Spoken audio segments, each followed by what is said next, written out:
గుండెల నిండా బాధ ఉంది, భరించలేకపోతున్నా, నేను కూడా మనిషినే, నన్ను బతకనివ్వండి అంటూ బిగ్ బాస్ సీజన్ 9 రన్నరప్ అయినటువంటి తనూజ భావోద్వేగంగా ఒక పోస్ట్ పెట్టారు.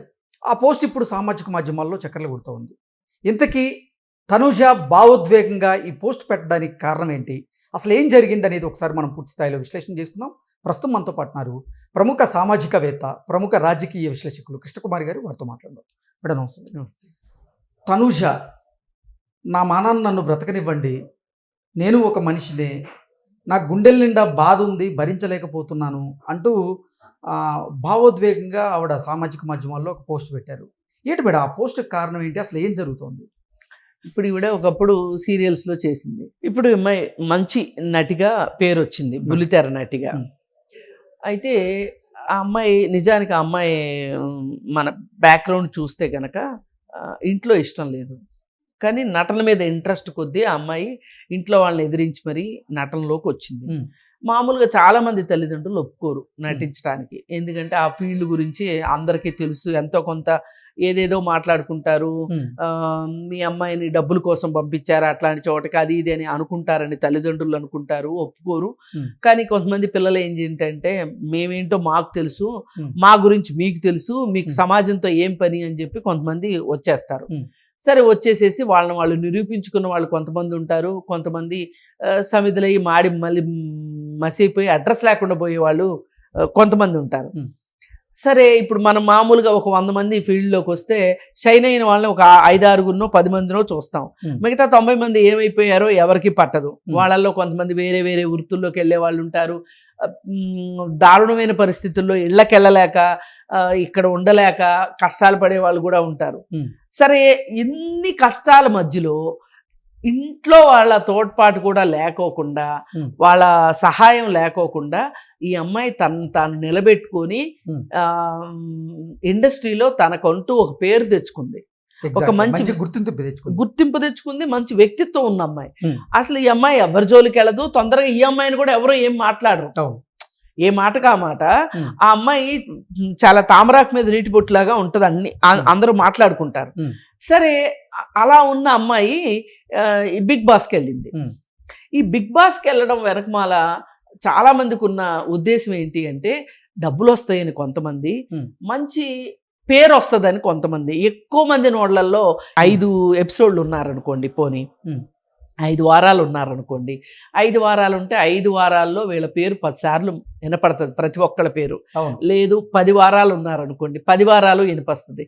అయితే వీళ్ళు మధ్యలో ఏంటంటే వీళ్ళే గెలవబోతున్నారు అని చెప్పి వీళ్ళ మీద కాస్త వాళ్ళకే ఆశలు కల్పించేటట్లుగా అక్కడ వ్యవహారం నడుస్తూ ఉంటుంది.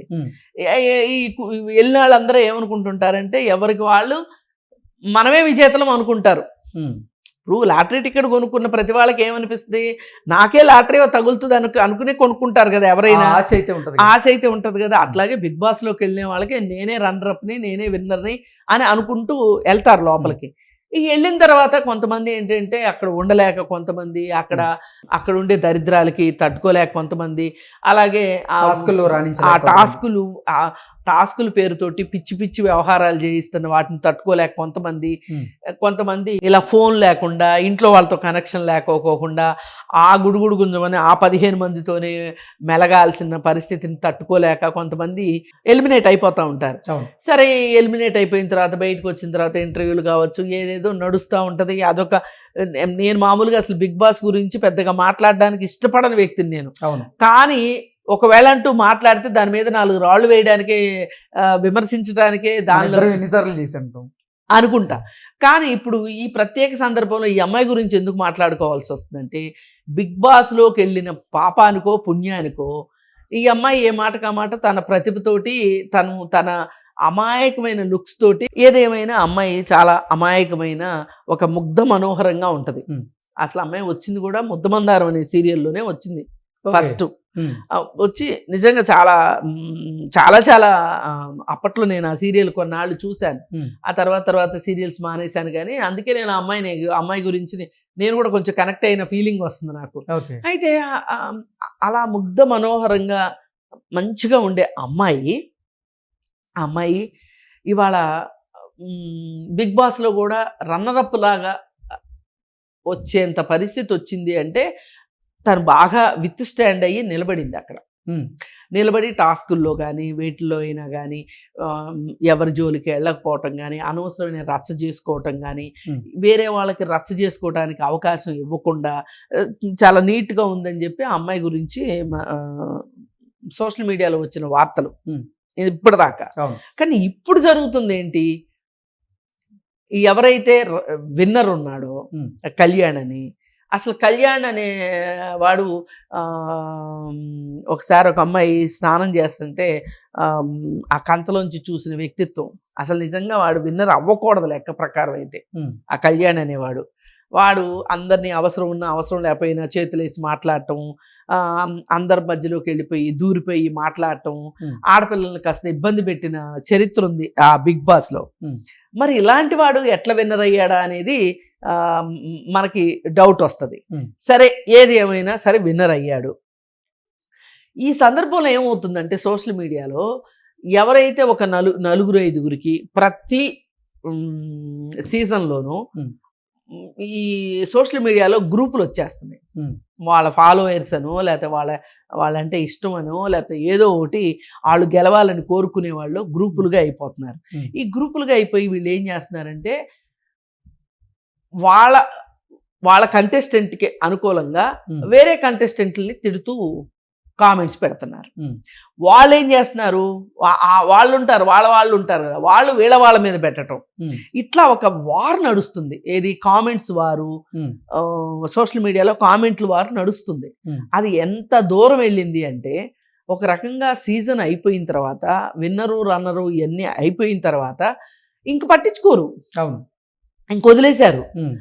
మన ఈ మధ్య ఏదో అంటారు చూడండి, పిచ్చి ముదిరింది రోకలు చుట్టండి అన్నట్లు ఇప్పుడు పిచ్చి ఎక్కువైపోయింది జనాలకి. ఎక్కువైపోయి అసలు ఇంకా సీజన్ వస్తుంది, నెక్స్ట్ సీజన్ వచ్చేదాకా కూడా వీళ్ళు ఆగలేకపోతున్నారు. అయితే సీజన్ అయిపోయిన తర్వాత కూడా వీళ్ళు ఒకళ్ళనొకళ్ళు టార్గెట్ చేయటం, ట్రోల్స్ చేసుకోవడం, ట్రోలింగ్, ఇదంతా ఒక రకంగా బుల్లింగ్, ఇదంతా చేస్తున్నారు. సరే, ఇదంతా చేస్తుంటే ఆ అమ్మాయి పాపం ఇవన్నీ తట్టుకోలేక అదేమంటే నువ్వు మాట్లాడిస్తున్నావు కదా నీ పిఆర్ టీమ్ తోటి అని ఆ అమ్మాయిని అంటావు. ఆ అమ్మాయి ఆ క్లారిటీ కూడా ఇచ్చింది. ఇప్పుడు నిన్న ఇచ్చిన దాంట్లో ఏంటంటే నాకు పిఆర్ టీం అంటూ ఎవరు లేరు,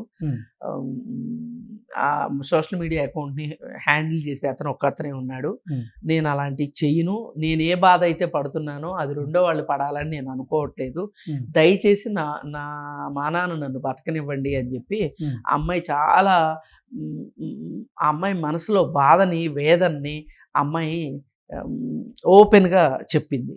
అయితే ఈ అమ్మాయి అసలు ఇంత బాధపడటానికి, అసలు ఇంత వీక్ అయిపోయిందని చెప్పుకోవచ్చు ఒక రకంగా. అయిపోవటానికి ఇంకొక కారణం ఏంటి అంటే ఈ రోజుకి వాళ్ళ నాన్న అమ్మాయితో మాట్లాడడం, ఏది నువ్వు యాక్టింగ్ దీంట్లోకి వెళ్ళొద్దు అని ఆయన చెప్తే ఈ అమ్మాయి విననందుకు గాను ఈ అమ్మాయి ఈ రోజుకి కుటుంబానికి దూరంగానే ఉంది. అయితే ఆ అమ్మాయి ఆశ ఏంటి అంటే నా నటన చూసు లేకపోతే నా మీద ప్రేమతోనో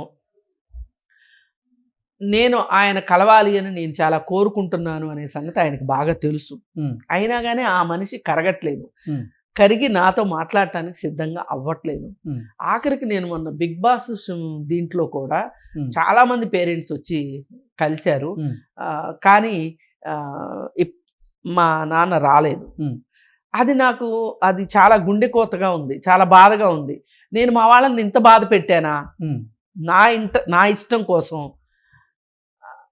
నన్ను ఇంకా క్షమించరా వాళ్ళ జీవితంలో అనే ఒక బాధలో అమ్మాయి ఉంది. ఆ బాధపడుతున్న టైంలో ఇది ఈ రకమైన అటాకింగ్, నెగిటివ్ ట్రోలింగ్, ఒక రకంగా బుల్లింగ్, ఇది సైబర్ బుల్లింగ్ అంటారు దీన్ని. ఇది చెయ్యడం ఎంతవరకు కరెక్టు అనేది ఆలోచించుకోవాల్సిన అవసరం ఉంది. ఇవాళ సోషల్ మీడియాలో ఈ సైబర్ బుల్లింగ్ గురించి ఒక్కొక్కళ్ళు 4-5, 5-5, 10-10 ఫేక్ ఐడీలు పెట్టుకొని ఇలా డైలాగ్ వార్ చేయటం, కామెంట్లు వారు చేసుకోవటం ఎంతవరకు కరెక్టు అంటే నాకు ఇక్కడ ఇంకోటి బాధ ఎందుకు అనిపిస్తుందంటే అసలు నిజంగా ఇంత ఖాళీగా ఉన్నారా జనాలు? పదే పదే పదే పదే ఒకే మనిషిని టార్గెట్ చేస్తూ ఆవిడ వ్యక్తిత్వాన్ని హననం చేస్తూ ఆమెను మనస్తాపానికి గురి చేస్తున్నాము అనే ఒక బాధ కూడా లేకోకుండా, అంటే వీళ్ళకి అసలు కనీసం ఒక మనుషులు ఆలోచించే విధానంలో వీళ్ళు ఆలోచించట్లేదా? ఆ మనుషులకు ఉండే సహజ భావోద్వేగాలు ఏవైతే ఉంటాయో, అరే నా వల్ల ఒక మనిషి బాధపడకూడదు. ఇప్పుడు ఆమె నాకు డైరెక్ట్గా ఎప్పుడన్నా నన్ను ఏమన్నా చేసిందా?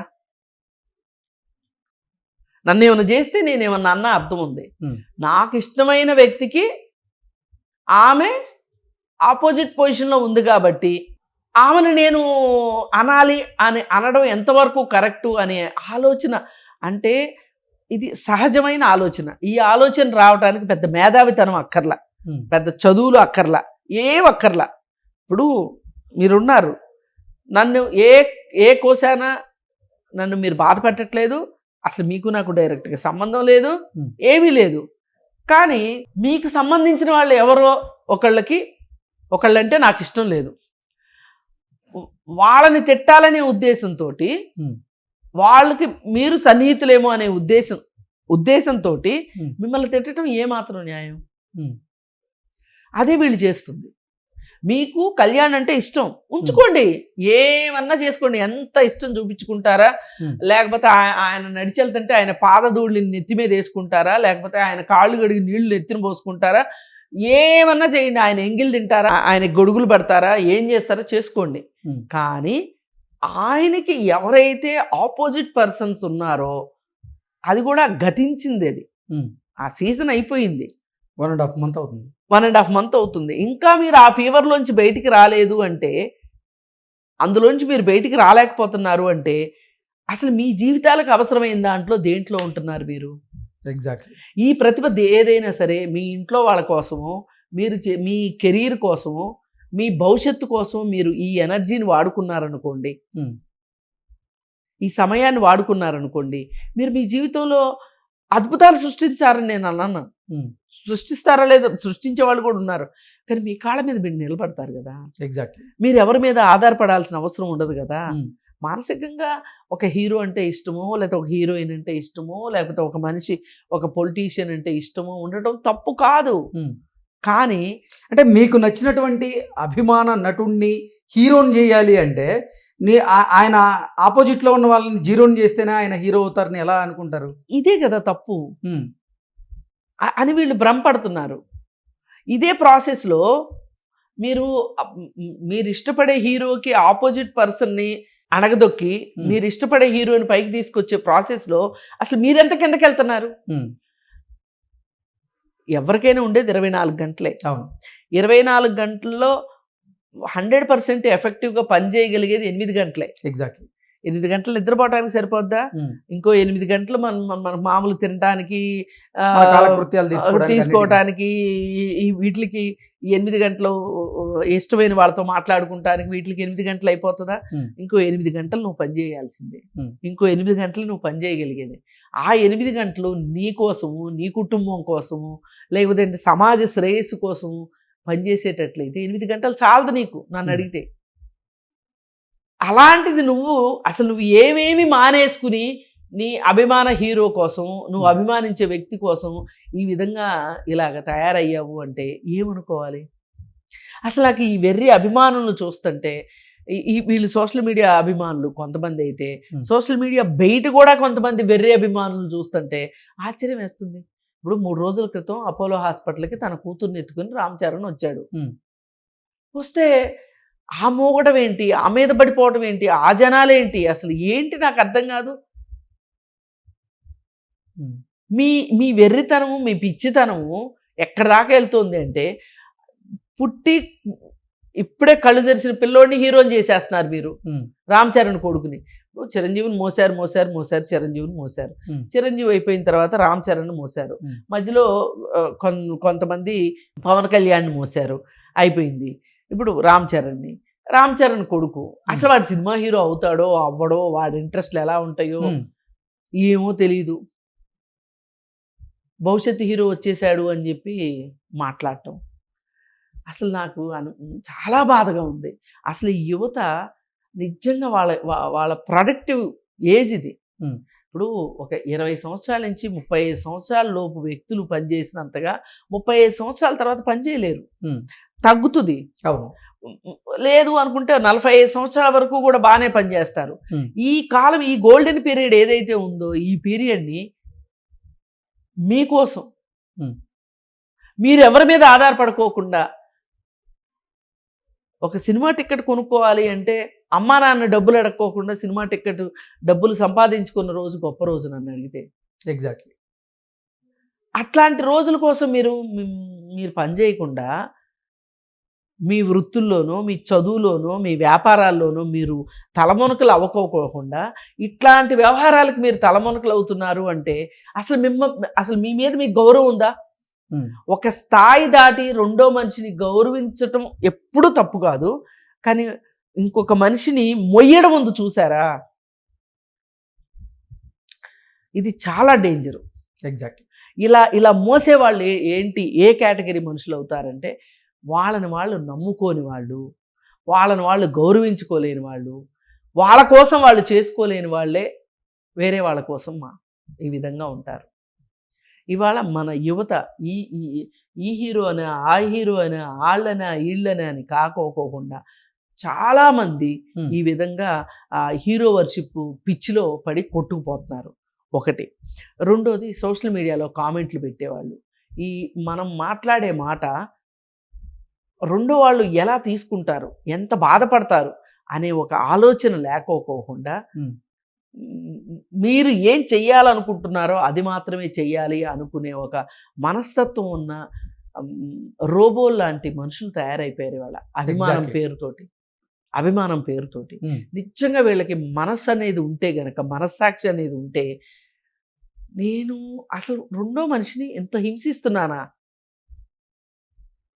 అనే ఒక ఆలోచన వస్తే, ఆ మనస్తత్వం, ఆ మనస్సాక్షి లేకే కదా మేడం వీళ్ళు నిజంగా అంటే ఎదుటి వ్యక్తుల మీద నిందలు వేయడం, ఎదుటి వ్యక్తులు వీళ్ళకి ఇష్టమైన వ్యక్తుల్ని నెత్తి మీద పెట్టుకోవడం, ఆ ఇష్టమైన వ్యక్తులకి ఎవరైనా వ్యతిరేకులు అనిపిస్తే వాళ్ళని చీల్చి చెండాడటం చేయటము, వాళ్ళకి మనశ్శాంతి లేకుండా చేయటము, వాళ్ళని నిద్రపోనివ్వకపోవటము, ఇవన్నీ చేస్తున్నాము అంటే మనం చాలా తప్పు చేస్తున్నాము అని చెప్పి వీళ్ళు అర్థం చేసుకుంటేనే వీళ్ళ జీవితాలు బాగుపడతాయి. ఇప్పుడు వీళ్ళు వేరే వాళ్ళ జీవితాలు నాశనం చేయటం అటుంచి, ఇప్పుడు తనూజ అని బాధ పెడుతున్నారు వీళ్ళు, కరెక్టే, నేను కాదనట్లా.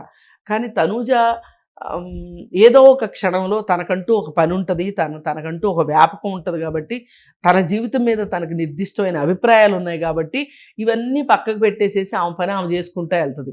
రేపు ఇంకొక ఆమె వస్తుంది, ఇంకొక ఆమె గురించి మీరు ఇట్లాగే మాట్లాడతారు, ఇంకొక ఆయన వస్తాడు, ఆయన గురించి మీరు మాట్లాడతారు, ఈలోపు మీ వయసు అయిపోతుంది.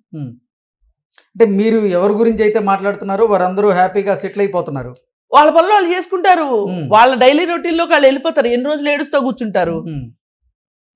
ఇప్పుడు ఒకరోజు చచ్చేవాళ్ళ కోసం ఏడుస్తారు ఎవరైనా, రోజు చచ్చేవాళ్ళ కోసం ఎవరు ఏడుస్తారు? అంతే కదా.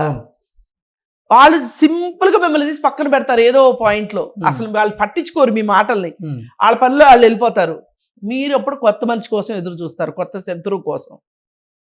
అంటే దీని అర్థం ఏంటి? మీకు ఎప్పుడు కూడా శత్రువుల వేటలో మీరు బిజీగా ఉంటారు, శత్రువుని ఏదో చేసేస్తున్నామనే భ్రమలో మీరు ఉంటారు, కానీ మీరు ఏమి చేయలేరు. అక్కడ తాత్కాలికం అది, కానీ నష్టపోయేది మీరే. ఇది మీరు అర్థం చేసుకుంటే ఈ సైబర్ బుల్లింగ్ చేసేవాళ్ళు, పైగా రాగా బోగా ఏమైనా కొత్త చట్టాలు వచ్చి ఈ ఐపీ అడ్రస్ల ఆధారంగా మనుషులు ఏరివేత కార్యక్రమం మొదలైంది అనుకోండి, ఇప్పుడు సెంట్రల్ గవర్నమెంట్ తలుచుకుంటే కగారు పేరుతో నక్సలైట్లు ఏరేయడమే వాళ్ళకి చిటికలో పని అయ్యింది. అంటే మళ్ళీ నక్సలైట్లు పుడతారా లేదన్నది వేరే చర్చ. వాళ్ళైతే చంపగలుగుతున్నారు కదా, లొంగిపోయేలాగా చేస్తున్నారు కదా. మరి ఈ సోషల్ మీడియా ఈ ముసుగు వీరుల్ని గనక అసలు ఎలాంటి లేకుండా చేయాలనే ఉద్దేశంతో ప్రభుత్వం కనుక ఏదైనా ఒక కొత్త చట్టం తీసుకొచ్చింది అనుకోండి, ఆల్రెడీ ఐటీ యాక్ట్ ఉంది, ఏదైనా తీసుకొచ్చింది అనుకోండి, అప్పుడు ఏంటి పరిస్థితి? ఓచలు లెక్క పెట్టాలి, ఓచలు లెక్క పెట్టాలి.